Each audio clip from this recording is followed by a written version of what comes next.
Hello दोस्तों, मेरा नाम वक्कार है। मेरा नाम अली हैदर। मेरा नाम अली रजा। तो आज हम देखेंगे महाभारत का 41 एपिसोड। तो लास्ट में हमने देखा था भीम जी वापस आ गए, तो बड़ी मुझे खुशी होगी। भीम जी आ गए और उनको बता रहे थे अपनी महारानी कुंती को भी मुझे कौन कौन सा ये वरदान मिला। बहुत मुझे वो जो एक्साइटमेंट था मेरे लिए, तो वो सबसे बड़ा जो भीम जी वापस आ गए ना, सबसे बड़ी। शकुनी को तो भाई चेहरा ही बदल गया भाई, शकुनी जी का और उसका भांजे का, वो दोनों का भाई शक्ल चेहरा ही बदल गया। जैसे भीम को देखा ना, और जैसे खा रहा था ना भीम, तब का वो बात क्या अलग थी। वो देख रहे थे भाई ये कौन है, ये से खा रहा है। और जैसे ही महारानी कुंती आई भाई, एक लड्डू खिलाया तो भीम जी को हमने देखा, क्या फीलिंग थी भाई, मजा आ गया ये उनको देखने में। डकार आ गई। वो बोलते हैं ना कि माँ जब खिलाती है एक निवाला भी तो पेट भर जाता है, तो वो सीन। हम देखते हैं आज महाभारत आगे आगे क्या होता है। बड़ा मुझे मजा आ रहा है इस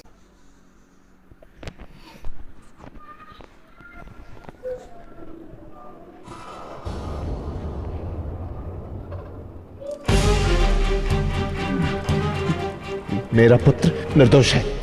यदि आपको उसके निर्दोष होने का पूर्ण विश्वास होता तो वो आपके बोलने के स्वर में सुनाई देता। महाराज, ये न्याय तो आपको करना ही होगा। महाराज, जिस प्रकार पांडु के पुत्रों के सर पर अपने पिता की छाया नहीं है, ठीक उसी तरह तुम्हें अपने पुत्रों के सर से रक्षण हटाना होगा। गुरु द्रोण के छात्रावास में तुम्हारे सभी पुत्र 12 वर्षों तक रहकर शिक्षा प्राप्त करेंगे, और इन 12 वर्षों के अंतराल में तुम अपने पुत्रों से कोई भी संपर्क स्थापित नहीं करोगे। पिताश्री, पिताश्री, ये मैं क्या सुन रहा हूँ? मुझे गुरुकुल जाने का आदेश। कौन रहो और मेरे कक्ष में प्रवेश करने से पूर्व आज्ञा मांगने का अभ्यास करो। अब अक्ल आएगी। पिताश्री, हाँ, मेरा आदेश है कि तुम अपने भाइयों के साथ गुरु द्रोणाचार्य के आश्रम में जाकर वास करोगे।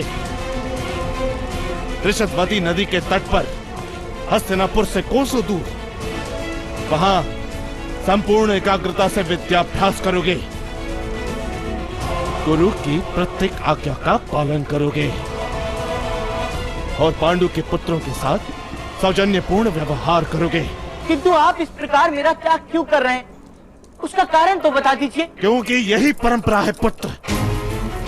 तुम्हारी उद्दंडता, तुम्हारे इस अविचारी व्यवहार को धर्म के मार्ग पर लाने के लिए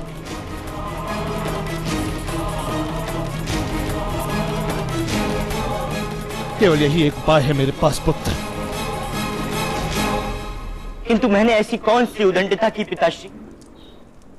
मैं तो सदा ही आपकी इच्छा पूर्ण करने का प्रयत्न करता रहता हूँ, और आपकी भी तो इच्छा है कि मैं आपका उत्तराधिकारी बनूं, कुरु सम्राट बनूं किसी दिन।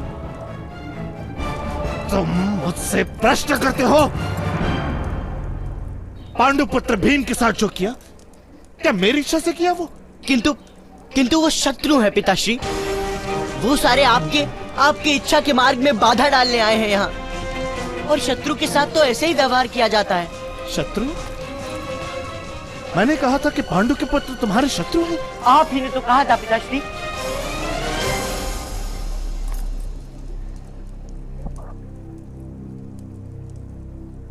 आप ही ने कहा था कि जीवन का अर्थ ही महत्वाकांक्षा है। हमारे स्वप्न ही हमारे जीवन की संपत्ति है, और स्वप्न पूर्ति के मार्ग में जो भी अवरोध करे उसे दूर करना हमारा कर्तव्य है। तो आपने कहा, वही मैंने किया पिताश्री। फिर मेरा अपराध क्या है?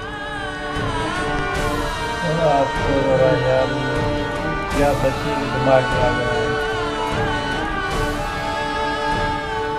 अपराध? मैं नहीं जानता कि तुम्हारा अपराध क्या है।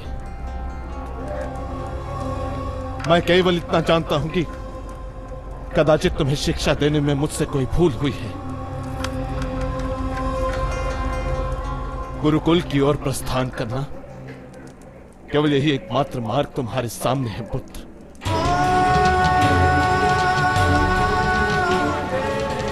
इसीलिए जाओ,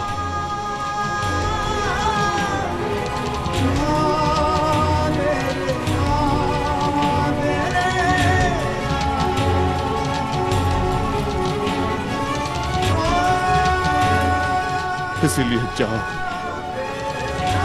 और अपना समग्र सामर्थ्य लगाकर योग्यता अर्जित करो।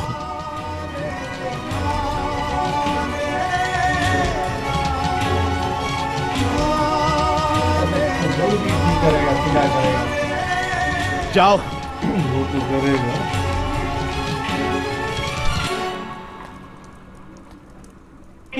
किंतु पिताश्री, जाओ, ढीठ बच्चे होते हैं ना, नहीं जाएंगे। जाओ।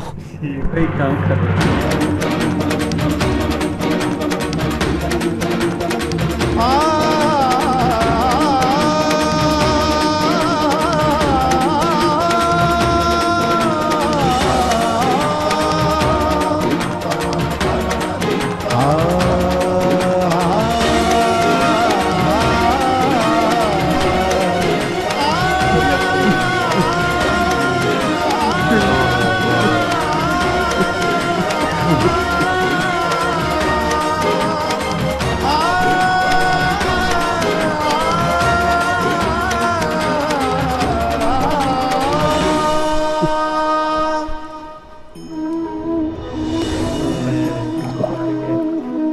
क्या मैसेज है हमारे लिए? इस संसार में आने वाला प्रत्येक बालक संपूर्णतः संस्कार रहित होता है। उसके अंतर पर ना किसी अच्छे संस्कार के चिन्ह अंकित होते हैं, ना ही बुरे संस्कार के। अर्थात जन्म से बालक में ना कोई गुण होता है और ना ही कोई दोष। तो ये दोष अथवा गुण किस प्रकार प्राप्त होते हैं, क्या हमने कभी विचार किया है? जो बात माता पिता के मुख से निरंतर सुनी जाती है, वही बात उनकी संतानों के हृदय का संस्कार बनती है। जैसे किसी गांव में नदी तट तक एक पगडंडी बन जाती है केवल उस मार्ग पर बार बार चलने के कारण। अर्थात माता पिता के हृदय की इच्छाएं उनकी संतानों के हृदय का दोष अथवा गुण बनकर जन्म लेती हैं। क्या ये सत्य नहीं? पर फिर भी जब उनकी संतानों में कोई दोष दिखाई देता है तो माता पिता आश्चर्य और दुख से भर जाते। माता पिता का हृदय ये प्रश्न करता है कि उनकी संतानों में ये कुसंस्कार आए कहां से। सत्य तो यही है कि माता पिता अपनी संतानों को अनजाने में ही कुसंस्कार के बीज दे देते हैं, जो उनके संतानों की हृदय भूमि पर कुसंस्कार का वृक्ष बनकर उगता है। अर्थात अपनी संतानों को सुसंस्कारी और धर्ममय बनाने की आशा रखने वाले प्रत्येक माता पिता को प्रथम अपने हृदय की इच्छाओं पर अंकुश रखना क्या अनिवार्य नहीं?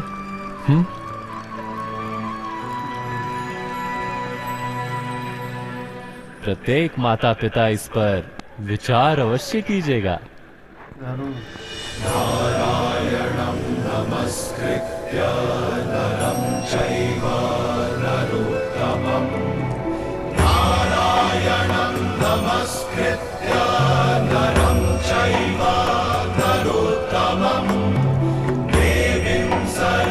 क्या हो रहा है भाई? पूजा हो रही है, सारे बैठे हुए, बड़ा काम। उपस्थित प्रजाजनों, कुरुवंश की नई पीढ़ी आज अपने जीवन के सबसे महत्वपूर्ण भाग की ओर प्रस्थान कर रही है। वेदों में कहे गए 4 आश्रमों में से सबसे महत्वपूर्ण आश्रम है ब्रह्मचर्य आश्रम। आने वाले समय में प्रजा का सुख और शांति दोनों का आधार है आज के विद्यार्थियों का विद्या प्रेम और उनका उत्तम चरित्र। 12 वर्षों के पश्चात जब ये राजकुमार विद्याभ्यास करके लौटेंगे तो इस महान राष्ट्र को शासन, सुरक्षा और न्याय दे सके, ऐसी विद्या प्राप्त करके लौटेंगे, ये मेरा विश्वास है।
शकुनी की तरह।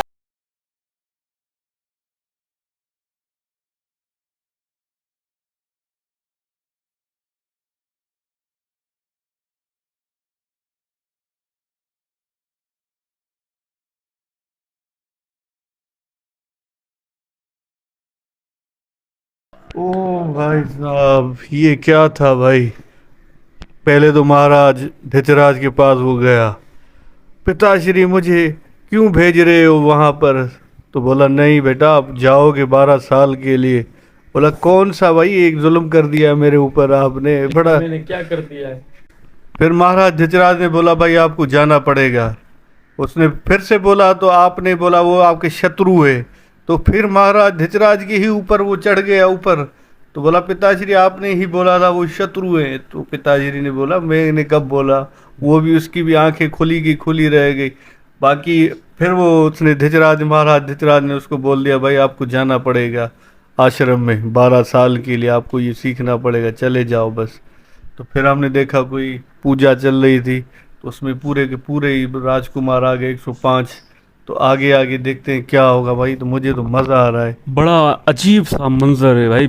महाराज धृतराज ने इस तरह उनको मतलब बच्चे को बोल दिया कि भाई मुझसे गलती हो गई, जो तुम्हें मैंने ऐसी कोई शिक्षा तालीम दी, अभी मैं उसको सुधारूंगा और आपको गुरु के पास जाना होगा। 12 साल भाई 12 साल बड़ी बात है। 12 साल के लिए ये जो इनको सुख मिले थे, आराम वाली ज़िंदगी जो हस्तिनापुर के महलों में, तो अभी जाएंगे तो इनकी अक्ल आ जाएगी। ये इतने जो अकड़ रहे हैं ना, ये एटीट्यूड के साथ ये दुर्योधन बड़ा मस्ती कर रहा है, ये वो मेरा ये महल है, मैं यहाँ राजकुमार बनूंगा। तो ये गुरु जो आया था ना, वो गुरु अभी इसको सबक सिखाएगा कि भाई तुझे मैं बताऊंगा अभी क्या करना है। बाकी जब ये आमने सामने आ गए भाई, ये भी क्या सीन है। 5 भाई इस तरफ और 100 भाई उस तरफ। भीष्म जी ने कोशिश की है इनको मिलाने की, एक दूसरे को खाना भी खिलवाया ताकि प्यार मोहब्बत बढ़े, लेकिन ये सुधरने वाला नहीं है भाई। इसमें पता नहीं क्या है, बचपन से लेकर आ गया है ये गुस्से वाला। दुर्योधन का भाई कुछ पता नहीं है। दुर्योधन का कोई समझ, अभी देखो ना, अभी खुल के आ गया अपने बाप के सामने, धृतराज के सामने, कि भाई अपने बाप से मुंह लड़ा रहा है भाई, उसके सामने ही बात कर रहा है, कुछ नहीं जवाब दे रहा है।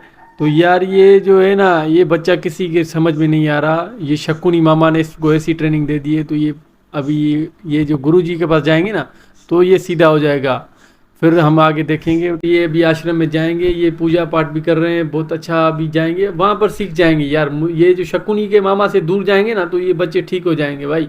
इनको अच्छी शिक्षा की ज़रूरत है, फिर ये ठीक हो जाएंगे। नहीं तो ये शकुनी की छप्पर छाया में रहे ना, तो भाई ये इनका कुछ नहीं है वो तक बुला के। भाई जो शकुनी का काम था उसने वो कर दिया, उनको जो जहर था बचपन से ही उनको डाल दिया। फिर भी सुधरना अभी पॉसिबल है भाई, कुछ भी हो सकता है। गुरु वो तैयार है, वो उसका गुरु की एंट्री क्या थी, इस तरह तीर फेंका और गेंद निकाल ली। और सबसे जो मेहनत है ना वो महाराज भीष्म जी की है, तो उनको सुधारने के लिए उसने। नहीं, आप कहते हो वो सुधरेंगे नहीं ना, तो मैं कह रहा हूँ वो सुधरेंगे। तो कोशिश उनकी है ना महाराज भीष्म। नहीं, शकुनी ने उनको बिगाड़ दिया है ना, आप बोल रहे हैं। मैं तो बोला ना ठीक हो जाए तो वो अच्छी बात है ना। ये तो वो भी महाराज आए 100 के 100। अभी 5 देखेंगे आगे। चलो दोस्तों, हम नेक्स्ट वीडियो में आपके साथ मिलेंगे।